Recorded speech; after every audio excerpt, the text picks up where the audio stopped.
Momen haru yang memperlihatkan seorang ayah mengantarkan anaknya pergi merantau belakangan ini viral di media sosial. Tak hanya mengantarkan sang anak, sang ayah juga mengabadikan momen perpisahan itu bersama anak laki-lakinya.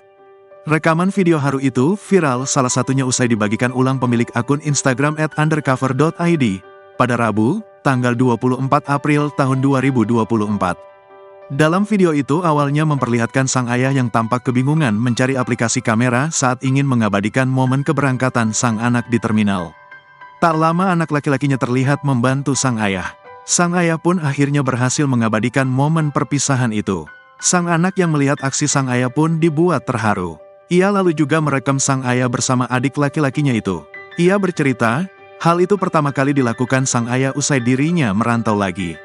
Perekam juga meminta video yang tadinya direkam oleh ayahnya itu.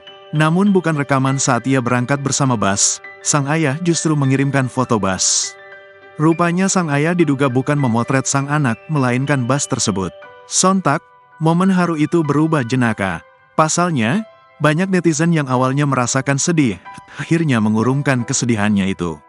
Mau terharu, tapi slide terakhir bikin ngakak, tertawa dengan air mata jadinya, ujar warganet. Mau nangis malah ngakak di slide terakhir, kata warganet lain. Namun di sisi lain, ada juga warganet yang masih terharu lantaran pernah mendapat momen yang sama saat akan merantau. Bapak aku juga tiap aku mudik fotoin aku, tambah warganet. Download Tribun X sekarang, menghadirkan lokal menjadi Indonesia.